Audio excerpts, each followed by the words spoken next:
Welcome to Paripurna Academy. Good morning, students.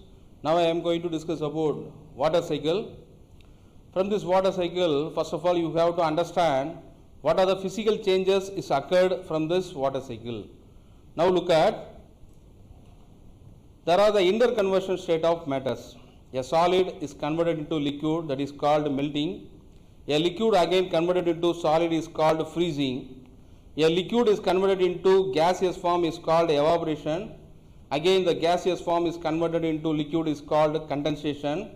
A solid without going to the liquid state directly converted into gaseous state, that is called a sublimation process. Again the gaseous form converted into solid is called condensation. So these are the physical changes is occurred from these systems. From these physical changes we need to discuss about the water cycle, condensation and evaporation.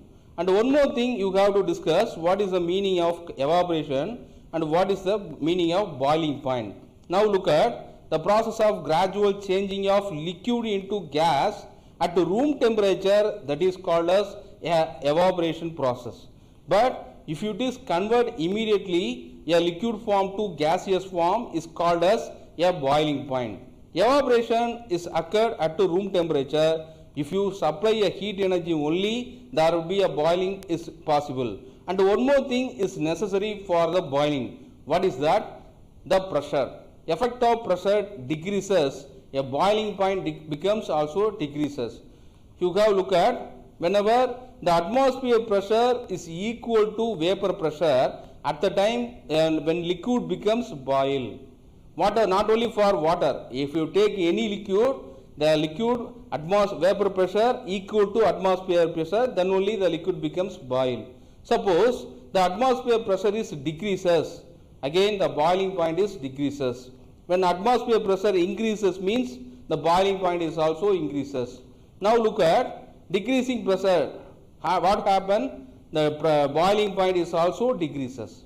Suppose increasing pressure, what happen? The boiling point is also increases. So here suppose if you take the second question, there will be a pressure cooker is the one of the example. From this pressure cooker there will be a pressure is increases. That means a vapor pressure is equal to need more amount of energy. That's why a boiling point is around 118 or 120 degree. But if you go to the hill station, the pressure is decreases. At the time is boiling point is below the 100 degree. Normal water boiling point is 100 degree. Here there will be a boiling point is decreases.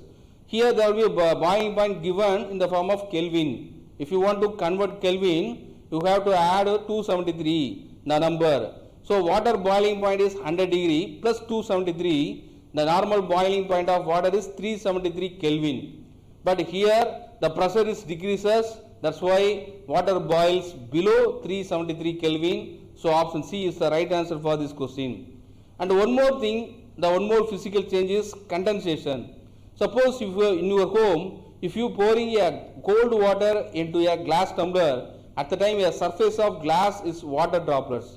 This is due to a presence of moisture, the presence of water in the form of gaseous state in the atmosphere. It will becomes condensed. After the cooling atmosphere, it will convert a gaseous form to liquid form. That is settled on the surface of glass. So this process is called a condensation.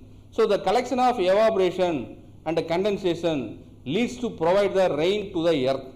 Now look at, from this water bodies, the presence of surface water becomes evaporated. It is occurred at the room temperature, and also the evaporated water becomes form the clouds. The clouds from this cooling atmosphere, it will becomes precipitated.